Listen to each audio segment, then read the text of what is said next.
नमस्कार दोस्तों, कैसे हैं आप सब लोग। काफी दिनों से इस तरह की खबरें आ रही थी और सेहत विभाग को इस तरह की शिकायतें मिल रही थी कि प्राइवेट हॉस्पिटल्स और जो प्राइवेट एम्बुलेंसेज हैं वो अपने मन मर्जी के दाम पेशेंट्स और उनके अटेंडेंस से चार्ज कर रही थी। तो आज ट्राई सिटी में बड़े फैसले लेते हुए पंजाब, हरियाणा और चंडीगढ़ ने पूरे ट्राई सिटी के लिए एम्बुलेंस के लिए बेड्स के लिए जो रेट्स हैं वो फिक्स कर दिए गए हैं और सारे हॉस्पिटल्स को ये हिदायत दी गई है कि उनको सरकार के द्वारा जो रेट तय किए गए हैं उनको अपनी रिसेप्शंस पे डिस्प्ले करना होगा। साथ ही साथ हर हॉस्पिटल के लिए एक नोडल ऑफिसर भी अपॉइंट कर दिया गया है, उसका फोन नंबर भी उनको वहां पे डिस्प्ले करना जरूरी होगा। अगर किसी भी तरह की कोई भी शिकायत किसी भी पेशेंट को या उसके अटेंडेंट को हॉस्पिटल के खिलाफ या एम्बुलेंस के खिलाफ करनी है तो वो दिए गए नंबरों पे संपर्क कर उसकी शिकायत कर सकता है। अगर हम दूसरी तरफ बात करें, काफी देर से प्राइवेट हॉस्पिटल्स ये बात कर रहे थे कि उनको ऑक्सीजन का जो कोटा है वो पूरा नहीं मिल रहा है,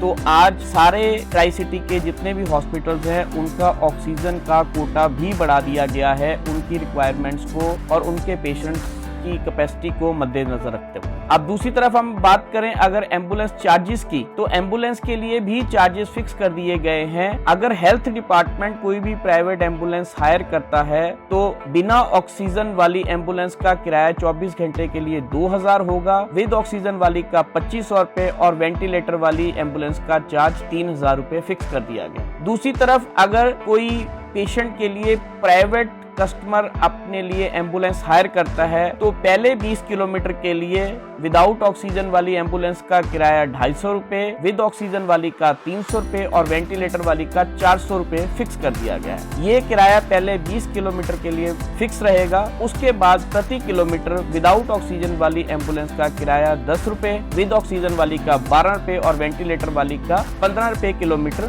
फिक्स कर दिया गया। इसी तरह से अगर कोई भी एम्बुलेंस आउट ऑफ स्टेशन जाती है तो उसका प्लेन का जो किराया है वो 15 रुपए पर किलोमीटर और हिल्स के लिए 16 रुपए पर किलोमीटर फिक्स कर दिया गया। साथ ही साथ वेटिंग चार्जेस भी 100 रुपए पर घंटे फिक्स कर दिए गए हैं और साथ ही साथ सरकार की तरफ से हिदायतें भी दी गई हैं कि अगर कोई भी एम्बुलेंस ड्राइवर इन चार्जेस की उल्लंघना करता हुआ पाया जाता है तो उस ड्राइवर का लाइसेंस रद्द हो जाएगा, उस एम्बुलेंस का परमिट भी रद्द हो जाएगा और साथ ही साथ उनको भारी भरकम जुर्माने भी भरने पड़ेंगे। दूसरी तरफ एक कंप्लेंट आ रही थी कि प्राइवेट हॉस्पिटल में जो बेड्स हैं उनके चार्जेस बहुत ज्यादा और मनमाने तरीके से लिए जा रहे थे। तो दोस्तों इसके लिए भी सरकार ने 8000 से लेके 18000 तक का अलग अलग कैटेगरी में जो बेड का किराया है वो फिक्स कर दिया गया है, जिसमें पीपी किट के चार्जेस भी इंक्लूड हैं। हाँ, अगर किसी बेड के साथ HNFC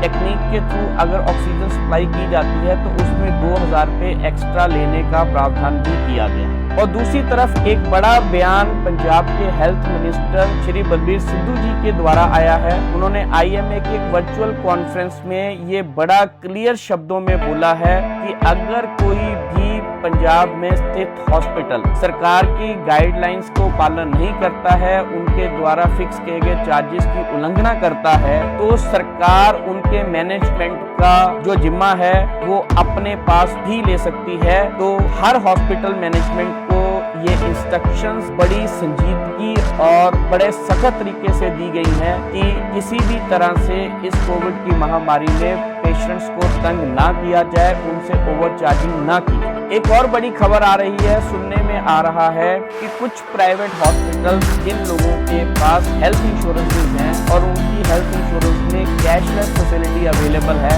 वहां पे हॉस्पिटल्स उनको एडमिशन देने से मना कर रहे हैं। उसका मुख्य रूप से कारण ये है कि हॉस्पिटल चाहते हैं कि उनको जो चार्जेस है वो कैश में ही मिल जाएं ताकि उनको बाद में क्लेम लेने के लिए इंश्योरेंस कंपनीज के पास ना जाया जाए। इसी के मद्देनजर हरियाणा के स्पीकर श्री ज्ञानचंद गुप्ता जी की तरफ से भी एक स्टेटमेंट आई थी कि हम अपने लेवल पर ये भी चेक करवाएंगे कि जो हॉस्पिटल्स कस्टमर्स को बिल दे रहे हैं और जो अपनी फाइल्स में जो वो बिल लगा रहे हैं क्या वो दोनों आपस में समान हैं, क्योंकि जिन कस्टमर्स के पास हेल्थ पॉलिसीज हैं उनको जाकर अपने बिल्स भी क्लेम करने हैं और वो बिल्स बाद में वेरीफाई भी होने हैं। इसलिए ये अनियमितताओं को पकड़ने के लिए भी एक एजेंसी बनाई गई है ताकि ये भी चेक किया जाए कि ऐसा ना हो कस्टमर से पैसे तो ज्यादा लिए जा रहे हों और उनको जो पेमेंट के जो बिल्स और रिसीट्स है वो कम दिखाई जा रही है। तो कुल मिलाकर दोस्तों हम ये कहेंगे कि तीनों राज्यों का जो हेल्थ डिपार्टमेंट है वो पूरी तरह से इस वक्त हरकत में आ गया है और जितने भी प्राइवेट हॉस्पिटल जो अभी तक मनमानी कर रहे थे, जिनके बारे में हम रोज खबरें पढ़ रहे थे, किसी ना किसी हॉस्पिटल में किसी ना किसी पेशेंट और उसके अटेंडेंट का हॉस्पिटल के रोज झगड़ा होता था, उनको निजात देने के लिए ये सरकारों की तरफ से कदम उठाए गए। हम उम्मीद करते हैं कि जो प्राइवेट हॉस्पिटल्स है इस वक्त सरकार की गाइडलाइंस को ध्यान में रखते हुए पेशेंट्स को अच्छा इलाज, अच्छी सुविधाएं सरकारी रेटों पे मुहैया करेंगे और इस वक्त जो मानवता के ऊपर ये इतनी भयंकर बीमारी का प्रकोप चल रहा है उसमें कहीं ना कहीं निजात दिलाने में अपना भी योगदान है। दोस्तों इसी तरह की ताज़ा खबरें जानने के लिए जुड़े रहिए हमारे चैनल न्यूज फ्रेम के साथ। मिलते हैं फिर किसी बड़ी खबर के साथ, तब तक देखते रहिए न्यूज फ्रेम। धन्यवाद दोस्तों।